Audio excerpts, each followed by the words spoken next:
অনেককে হারিয়ে জয়ী হয়েছ, তার মানে এই নয় তুমি জিতে গেছো। কেউ আসবে, সে আবার তোমাকে হারিয়ে সে জয়লাভ করবে। জীবন খেলায় এটা চলতেই থাকবে। তাই নিজের কাছে নিজে জিততে শেখো, আর সেটাই হবে আসল জয়লাভ। কোনো খারাপ পরিস্থিতিকে নিয়ে যত বেশি ভাবনায় উদ্ভব ঘটবে, সেই পরিস্থিতি তত বেশি খারাপের দিকে যাবে। তাই খারাপ অবস্থাকে সমস্যা হিসাবে নয়, জীবনের ক্ষুদ্র বাধা হিসাবে ভাবুন। আর জীবনের বাধা কাটিয়ে ওঠার ক্ষমতা সকল মানুষের মধ্যে পর্যাপ্ত পরিমাণে আছে। ভালোবাসার মানুষগুলো চিরদিন পাশে থাকবে না, কোনো না কোনোভাবে তারা দূরে সরে যাবে। তাই নিজেকে নিজে ভালোবাসতে শিখুন। কারোর প্রতি প্রতারণা করে কেউ কোনোদিন জয় অর্জন করতে পারবে না, কারণ সে প্রতি মুহূর্তে নিজের কাছে পরাজিত হবে। একটা সঠিক সিদ্ধান্ত তোমার আত্মবিশ্বাসকে দ্বিগুণ করে দেয়, আর একটা ভুল সিদ্ধান্ত দ্বিগুণ করে দেয় তোমার অভিজ্ঞতাকে। তাই যে অবস্থাতেই থাকো না কেন, চিন্তা করো না। কখনো কারো ওপর চোখ বন্ধ করে বিশ্বাস করো না, কারণ এই দুনিয়া এত ভালো নয় যে তোমার বিশ্বাস বজায় রাখবে। তোমার জীবন থেকে কিছু হারিয়ে গেলে সেটার জন্য আফসোস করো না। এটা জানবে যে তার পরিবর্তে ভালো কিছু তোমার জন্য অপেক্ষা করে আসছে। চিন্তার প্রতিফলন ঘটে স্বভাব বা প্রকৃতিতে।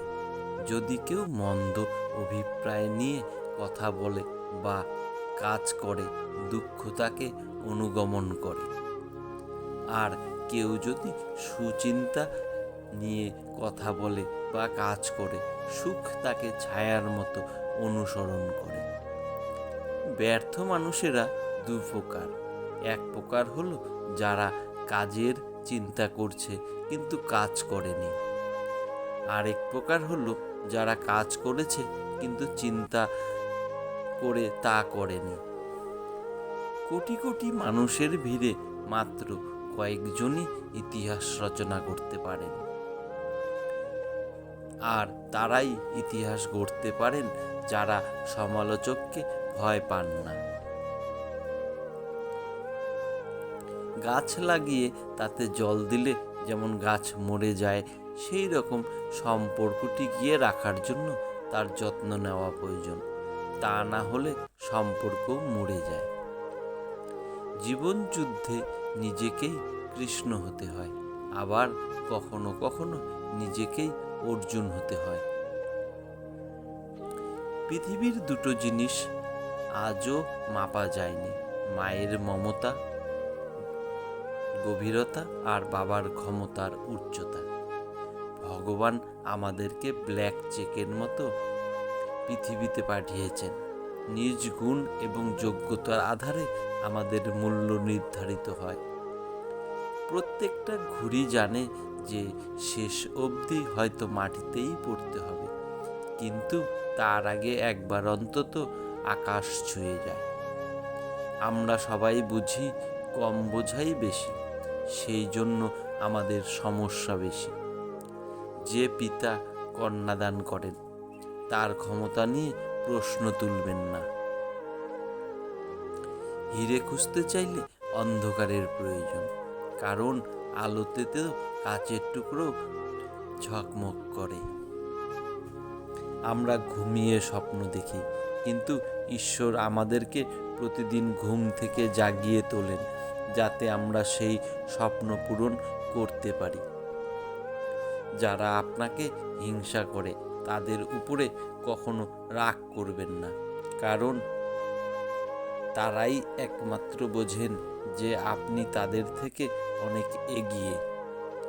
দুঃখ কিসের, প্রাণ খুলে হাসুন। সবার জীবনেই সমস্যা আসে, ভালো খারাপ তো একটা দৃষ্টিভঙ্গি। জীবনের মানেই তো হলো কখনো রোদ, কখনো বৃষ্টি। পারলে জলের মতো হয়ে নিজের রাস্তা নিজেই তৈরি করে নাও। পাথরের মতো অন্যের রাস্তায় আটকে রেখো না। কেউ যদি তোমার দিকে ইট ছুঁড়ে সেটা দিয়ে বাড়ি বানিও, তাহলে তুমি সফল বলে পরিচিত পাবে। ভগবানের ওপর ভরসা করে থাকলে তিনি যা লিখেছেন কপালে সেইটুকুই পাবেন। আর যদি নিজের ওপর ভরসা করেন তাহলে আপনি যা চাইবেন ভগবান সেটাই লিখবেন।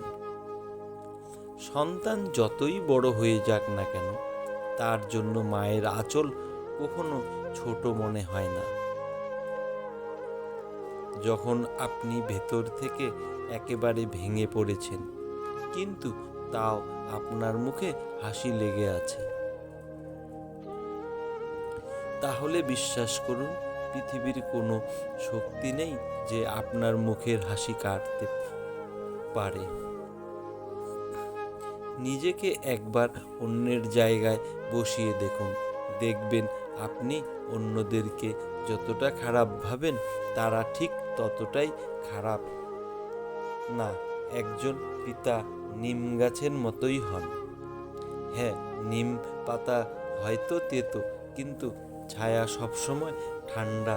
ঠিক সেই রকমই বাবা কথাগুলো হয়তো কখনো কখনো শুনতে খারাপ লাগে, কিন্তু নিজে রোদ পুড়েও তিনি সব সময় তোমার মাথায় ছাতা ধরে থাকেন। কথা বলার একটা ধরন থাকা চাই, তাই যারা খিটখিট করে কথা বলেন তারা মধুর বিক্রি করতে পারেন না, কিন্তু মিষ্টি মিষ্টি করে কথা বলে কেউ কেউ লঙ্কাও বেচে দেন। বন্ধুরা, আজ এই পর্যন্তই। ভিডিওটি ভালো লাগলে চ্যানেলটি সাবস্ক্রাইব করুন এবং লাইক, কমেন্ট, শেয়ার করতে ভুলবেন না। পুরো ভিডিওটি দেখার জন্য আপনাকে অসংখ্য অসংখ্য ধন্যবাদ।